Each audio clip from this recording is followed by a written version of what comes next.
Hello class, and welcome to Engineering Ethics at NJIT. This is the introductory video for the fall 2017 semester. I'm Dan Estrada. I'll be your instructor for this semester. Welcome to the class.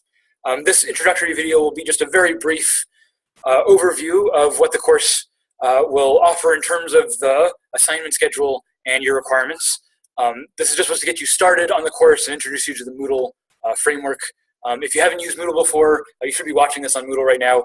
Everything in this class is done on Moodle. All your assignments and all the grades will be done through Moodle. All the discussion will be done through Moodle. So if you've never used Moodle before, start to get used to this website because we'll be using it a lot this semester. Even if you have used Moodle before, just before the semester started, the admins changed the theme on Moodle, so it looks different. It sort of works a little bit different. I'm getting used to it also, so we might run into some bugs. But even if you've used Moodle before, you want to sort of play around with it and try to get used to it. Let's go ahead and jump into the course so we can see what we're talking about. So this is our course. This is Engineering Ethics. This is what the Moodle forums looks like. This is the course for section 03. I'm actually teaching 3 sections this semester. Section 03 meets on Mondays and Wednesdays. The honors section 01 meets on Tuesdays, Thursdays. And I'm also teaching section 455, which is an online only course. These courses are all, it's the same content, same material, same schedule, but the attendance credit, the way that I calculate attendance extra credit is a little bit different, and I'll talk about that later. But otherwise, all the lessons here work exactly the same. The course on Moodle should look exactly the same. Now, I'm not going to read all this stuff exactly. You can find my office hours and so on. At the top of Moodle, make sure you get the book as soon as possible. You might need to order it online. It should be at the bookstore as well. Just for the record, if you type in Engineering Ethics 4th edition in Google, you get a bunch of books that are not our book. If you scroll to right here, this is our book, this blue book. It's Martin and Schinzinger, 4th edition. There's a 3rd edition of this book that won't work. Make sure you get the 4th edition. You can see you can get it for like 12 bucks online. You can get it for a similar price used at the bookstore. I think there's a copy at the library that's pretty beat up, but you can also use it if you can't buy a book. Hopefully you're watching this video well enough before class starts that you can arrange some way of getting this book. But make sure you get it. I think you won't need it until the 2nd week, but quizzes especially rely on the textbook, so make sure you get that textbook. All right, so there's 15 weeks in a semester, and that means there's 15 lessons in this course. If you click the sidebar here, you can see all 15 lessons and go straight to one of those lessons. There's 3 things in a lesson. There's a lecture and a bunch of reading material that I give you. There's a discussion forum, and there's a reading quiz. So the reading quiz covers the reading material in my lectures. And then a discussion forum is where you write an essay and then you respond to the essays of others. This is the assignment structure you see, right? So there's a lecture, there's a reading quiz, there's a discussion forum. Your assignment is to do the reading, take the quiz, and write in the forum. In one of these lectures, I give you way more material than you'll ever be able to cover in just 1 week. So this is from lesson 8. This is our covering of Deepwater Horizon oil spill. Let me just say really quickly, this is Engineering Ethics. Engineering Ethics courses tend to be disaster courses where we go over these major engineering failures, disasters, sometimes where people die, where other dramatic consequences happen. And we go over the details of what went wrong, why it went wrong, how can we prevent this in the future, and so on. The big cases we cover in this respect are the Challenger explosion in the 1980s, the Pinto fires from the 1970s, Pintos would explode. We do Deepwater Horizon, which is a big one. We do a unit on climate change. And then the last unit of the course is on artificial intelligence and AI safety issues, which is my personal area of research. So we cover lots of these kinds of cases. Here's our Deepwater Horizon case. I give a little brief lecture. I don't say very much about the case. What I mostly do is introduce all the material. And here's a lot of material. There's a couple of documentaries. They're each an hour. I got a bunch of articles to read and then some other resources. The point here is this is too much material for you to cover to master all this material yourself. The reading quiz does not expect you to master this material. The reading quizzes are, so first of all, there's a distinction here between the required material and then the optional material. The only difference between required material and optional material is that the optional material will not appear on a quiz, but anything that's in the required material is fair game for a quiz. The quizzes are designed to be very easy. This is what a quiz looks like. They're reading quizzes designed to make sure that you've read the material. They're usually multiple choice questions like this.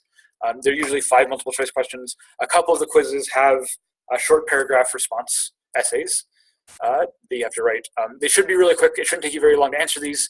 They're also open-ended, so you can take as long as you need to answer them. You can answer questions and then close the tab and then come back later, and your answer will be saved, and you can finish later. So when you're done with, you can be reading the material, and I strongly encourage you to be reading the material alongside the quiz.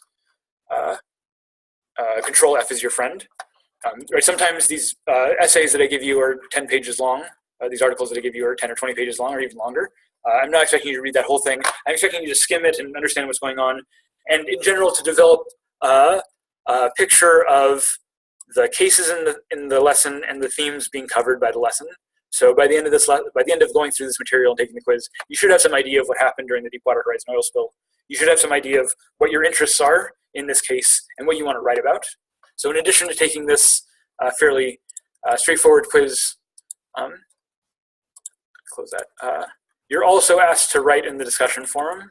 So for each lesson, there will be a different forum. This is discussion 8 forum. I already have one thread in here that's an open thread. I usually will post some webcomic. And the open thread is just to ask questions that you have about how to run the course or maybe about the course content. You can also, I sometimes leave news articles in the news that are relevant to that week's lesson. I might leave in that lesson. Anything else that's sort of off topic or just doesn't fit anywhere goes in the open thread. But your job is to write in the discussion forum your own post an essay, give it some clever title, and then write your post. You can use the advanced editor here to do like full HTML. You can actually write HTML in your browser. So you can make it look pretty. Write your post. Your post has to be 400 words at minimum.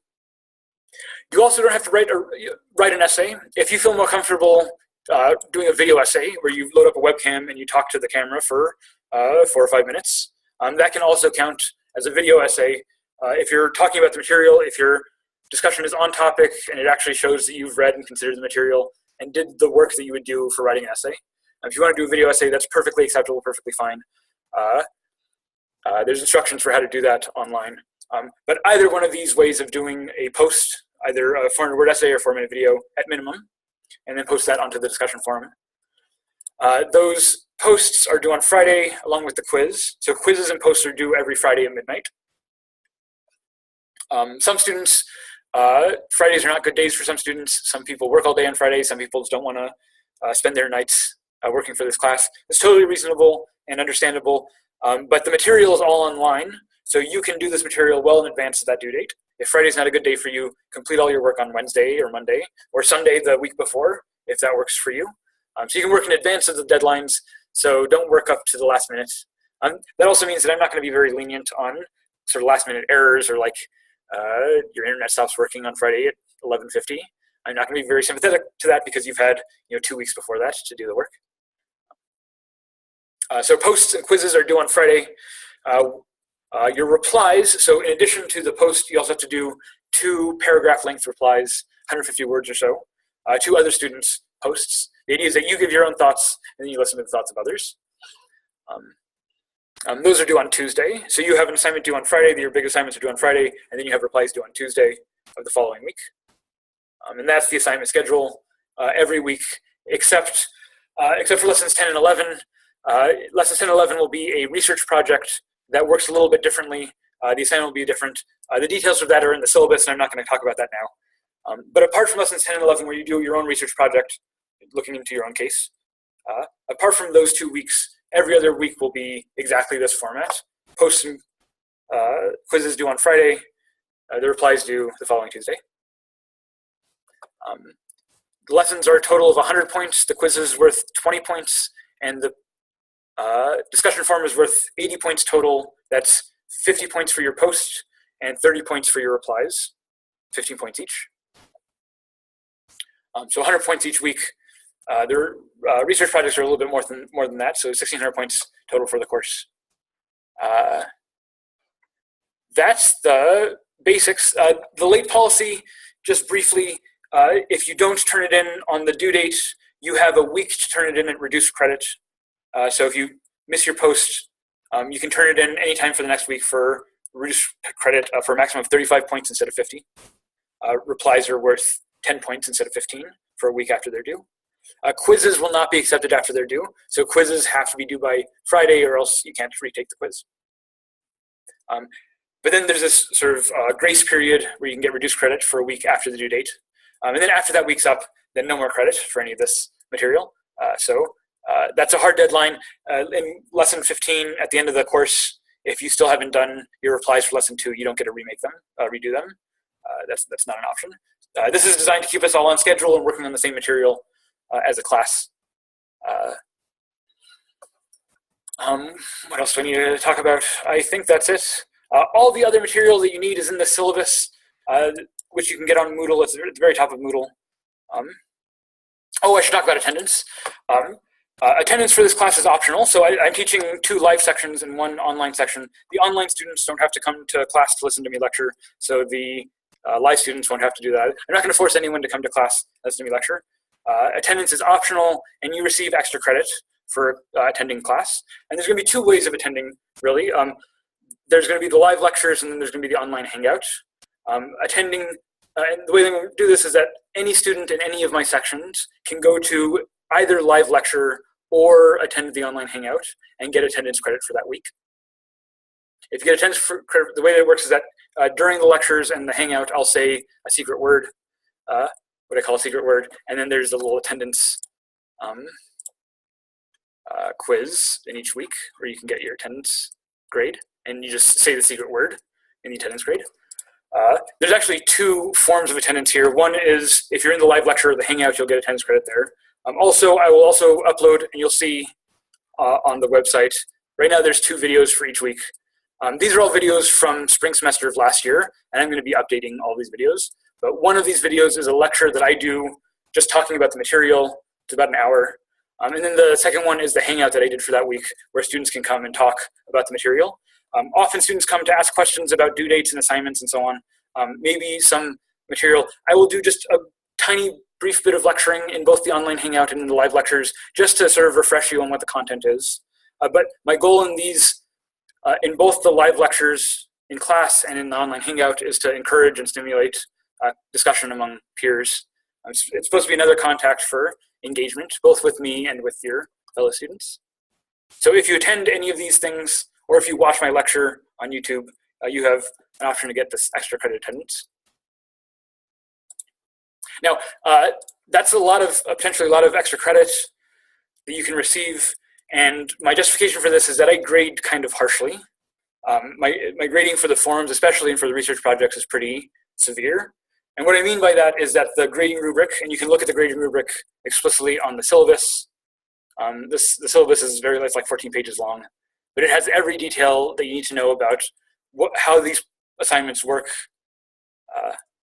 And at the very end, you have the actual grade calculation, the grade scale, and then the rubric for grading and how I grade, including what a typical A post looks like and what a typical B post looks like. So remember, the minimum requirements is 400 words. 400 words will get you a B. Yeah, so this is, if you've watched this far in the video, this is the secret to the class. My grading scale pushes grades to a B. If you do the bare minimum requirements in the class, you'll get a B in the class. This class shouldn't be difficult. If you do the requirements, you should be able to pass the class. But in order to get an A, in order to do well in the class, to get a B plus or an A, you're gonna have to go beyond the minimum requirements. And that means either writing more than the minimum words, more than 400 words, like 500 or more words, going above and beyond in the engagement with other students, showing that you're deeply engaged with the material. Another way to show that is by coming to class and having conversations in class. So if you're a little worried about your writing quality, if your posts aren't getting great grades, you can supplement that with all this other extra credit, and that can push you into the A range, even if your writing isn't as strong as it needs to be. This isn't a writing course. The goal of this course is not for you to write the perfect essay or to do the perfect research. The goal of this course is for you to think about ethics, and the grading scale here is designed to encourage that as much as possible.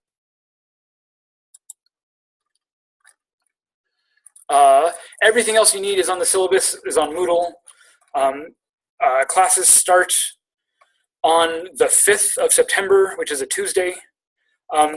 One last announcement here is that I'm recording this right now, August 17th, which is a couple weeks before class starts. I'm about to go on a camping trip where I will be away from email contact for the week before classes start.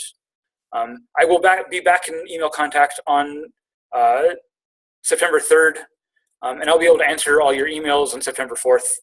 So I should be able to reply to you before classes start about any questions that you have. But for the week before that, I will be out of contact. And if you send me an email, you'll get an out-of-office reply. So I'm just asking you for patience during that week. I will hopefully respond to everything on the Monday when I return. I know there's a lot of material, a lot of content here. The syllabus is kind of big and it's overwhelming. Hopefully this video gives you a brief introduction to this. In the little top of Moodle gives you a brief introduction to what the course expectations are. And you can work it from here. Thank you very much. Thank you everyone for listening this long. I'm looking forward to working with you this semester on engineering ethics. Have a good rest of your summer, and I will see you in September. Bye.